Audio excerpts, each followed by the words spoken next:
Good morning అందరికీ. ఈరోజు speciality వచ్చేసి ప్రపంచ పొదుపు దినోత్సవం అనమాట. ఇట్ మీన్స్ మనకి ఎంత అవసరమో అంతా ఖర్చు పెట్టుకొని మిగతా సేవింగ్స్ చేస్తే మనకి కష్టకాలంలో ఉపయోగపడుద్ది. ఇది నేనేదో ఆషామాషి చెప్పింది లేదంటే కావాలని చెప్పింది కాదనమాట. చిన్నప్పటి నుంచి మా గ్రాండ్ మదర్ గారి దగ్గర నుంచి చాలా నేర్చుకున్నా. అందులో పొదుపు చేయడం ఒకటి అనమాట. ఇప్పుడు మనకి ఎగ్జాంపుల్ ₹100 అవసరం అనుకోండి, అది 50 రూపీస్తో అయిపోయాడు చూసేసుకోవాలన్నమాట. లేదంటే మనకు ₹100 అవసరం ₹100 ఖర్చు పెట్టాలి. ₹100 అవసరం కదా 200, 300 ఖర్చు పెడితే లాస్ అయ్యేది ఎవరు? మనమే అనమాట. ఇలా పొదుపు చేసుకుంటా వస్తే మనకు ఆ ₹100 ₹1000 అవ్వచ్చు, ₹1000 10,000, 10,000 ₹1,00,000 ఇట్లా అవుతూ ఉంటాయి అన్నమాట. మనం ₹100 కానీ తీసి పక్కన పెట్టేస్తే మనకు వేలల్లో లక్షల్లో పోతాయి.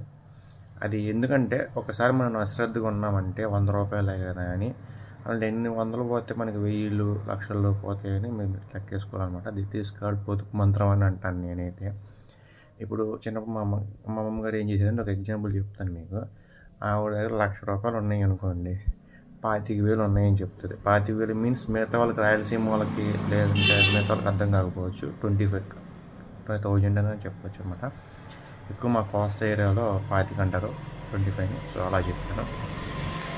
25,000 ఉన్నాయని చెప్పేవాళ్ళు ఆవిడ దగ్గర. అంటే 75,000 దాచుకుంటారు అన్నమాట. 25,000 ఉందని చెప్పడం వల్ల నేను 25,000 ఖర్చు పెడతాను. అంటే పావుభాగం ఖర్చు పెడతారు, పావుభాగం దాచుకుంటారు. దీనివల్ల ఏమవుతుంది? సేవింగ్స్ పెరుగుతాయి అనమాట. 75,000 అంటే మాటలు కాదు కదా. అట్లా నా దగ్గర ఏదో లక్షలు మురుగుతున్నాయి, కోట్లు మురుగుతున్నాయి అంటే దిట్ ఈజ్ యువర్ బిగ్ మిస్టేక్ అనమాట. ఎంత లక్షల కోట్లు ఉన్నా కూర్చొని తింటే కరిగిపోతాయి. సో మనం ఎంతవరకు సేవింగ్ చేస్తున్నాం, కొండలని కరుగుతాయి అనమాట కూర్చొని తింటే. మనం ఎంతవరకు సేవింగ్స్ చేస్తున్నాం, మనకి ఎంతవరకు ఉంటుంది, మనం ఎంతవరకు వృధా చేయకుండా ఉంటున్నాం అనేది మెయిన్ పాయింట్ అనమాట. అండ్ చిన్నప్పుడు మాట అన్నారు, మనం ఏదైతే మన వృధా స్వభావం ఉంటుందో అది మనకు అన్ని విషయాల్లో వచ్చిందని చెప్తారు. అలానే మనకి డబ్బు విషయంలో కూడా వృధా స్వభావం ఉండకూడదు అనమాట. ఈ డబ్బు ₹100, ₹10, ₹20 కానీ తీసి పక్కన వేస్తే తర్వాత కష్టకాలంలో ఇబ్బంది పడేది మనం అనమాట. సో నేను ఇది నా లైఫ్ నుంచి అండ్ మా గ్రాండ్ మదర్ గారి ఇన్స్పిరేషన్ నుంచి తీసుకున్న పాఠం.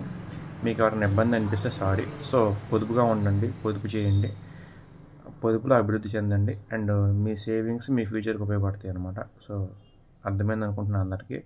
ప్రపంచ పొదుపు దినోత్సవం సందర్భంగా మీలో ఎంతమంది ఇలా పొదుపు చేస్తున్నారు, ఎంతమంది దాచిపెట్టుకుంటున్నారు ఖచ్చితంగా కామెంట్ సెక్షన్ చెప్పండి. Thank you so much.